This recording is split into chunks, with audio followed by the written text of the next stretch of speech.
Olá, eu sou o professor Léo Ricci. Não sei se porque tomei meia garrafa de cerveja, mas estou achando que essa minha meia está meio curta. Nas dicas de português de hoje, falaremos exatamente sobre o emprego desse meio e meia.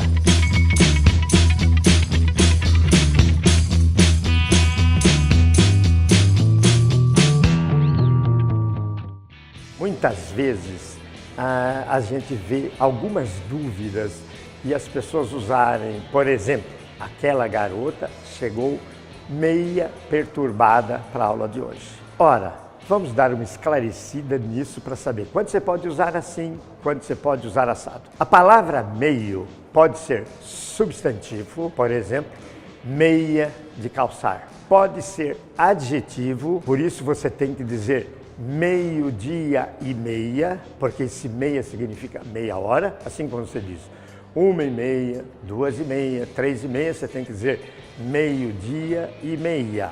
Por isso, meia concorda com hora e não meio-dia e meio, que não existe essa possibilidade. Mas o grande problema está quando essa palavra é um advérbio. Vamos esclarecer um pouquinho. A sua língua te oferece 10 classes de palavras: substantivo, adjetivo, artigo, numeral, pronome, verbo. Essas 6 são palavras variáveis, isto é, sofrem mudança no seu final para indicar masculino, feminino, neutro, para indicar singular, plural. Mas aí você tem mais 4 palavrinhas: advérbio, preposição, conjunção e interjeição. Essas 4 são palavras invariáveis, isto é, não tem feminino, não tem masculino, não tem singular, não tem plural.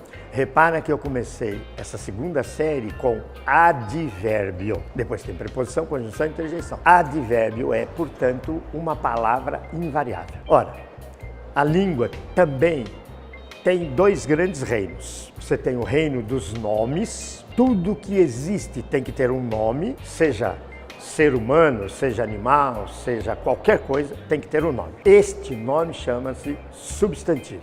O rei do reino dos nomes é o substantivo. Ele tem 4 súditos: o adjetivo, o artigo, o numeral e o pronome. Esses 4 são súditos desse rei substantivo. O outro reino importantíssimo da comunicação é o reino dos acontecimentos, que tem um rei chamado verbo.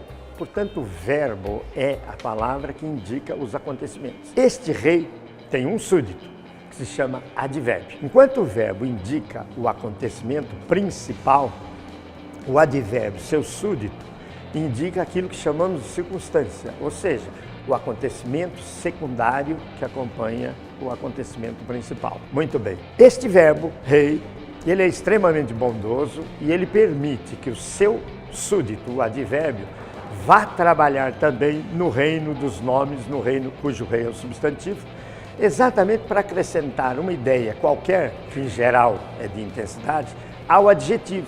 Portanto, grave: qualquer palavra que modifique um adjetivo, que acrescente uma ideia qualquer ao adjetivo, obrigatoriamente é advérbio. Se eu digo minha meia está meio curta, repara, este meio acrescenta uma ideia ao adjetivo curta. Curta é um adjetivo, uma qualidade da meia no caso. Então este meio é um advérbio. Ele, portanto, não pode variar. Advérbio não tem variação. É por isso que você não pode dizer minha meia está meia curta, porque meio refere-se ao adjetivo curto, é um advérbio. Então, nunca usar dessa forma. Ela estava meio despenteada e não meia despenteada. Essa é a consagração. Agora eu vou dizer uma outra coisa. O bullying que essa palavra meio sofre nessa função de advérbio. Por quê? O advérbio é invariável. Mas se eu usar uma frase assim: essa garota está todo despenteada, você também vai achar estranha essa frase, mas ela é rigorosamente correta, porque todo aqui é advérbio, é invariável, portanto, equivale a totalmente. Ela está totalmente despenteada. Mas nós aceitamos falar toda despenteada. Se eu disser assim, minhas 3 alunas permaneceram próximo da porta. Esta é a forma correta. Mas nós aceitamos, minhas 3 alunas permaneceram próximas da porta. Por que eu pude usar toda e próximas nesse segundo exemplo? Simples. Sua língua te oferece 3 possibilidades de concordância. Concordância é a relação entre as palavras. Você tem a concordância regular, que é palavra com palavra, por isso você diz, nós fizemos isso e não nós fez isso. Depois você tem uma concordância chamada irregular ou ideológica, que é a concordância da palavra com a sua ideia. Por exemplo, se eu digo, alguém chegou perturbada, esse perturbada não está concordando com ninguém, não está concordando com alguém que é neutro. Ou seja, você está fazendo a palavra perturbada concordar com a sua ideia, você se refere a uma mulher. E um terceiro tipo, belíssimo, que se chama concordância por atração. As palavras, elas têm um amor umas pelas outras tão intenso que às vezes elas se deixam assimilar.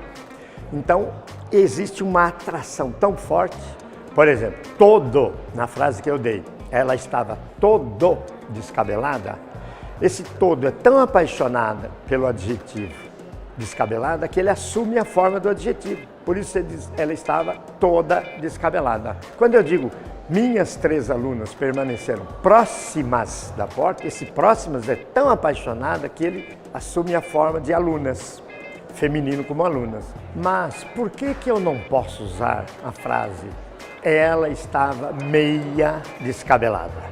Simplesmente porque a sociedade não consagrou esse uso. Lembra-se lá no primeiro episódio, quando nós falamos da língua viva. Esse é um fenômeno da língua viva. Ela acata determinadas coisas e nega outras coisas. E nós temos que seguir isso, porque isso faz parte daquilo chamado norma padrão, que só tem numa língua viva. Por enquanto é só, voltaremos com outras dicas futuramente. Contamos com você.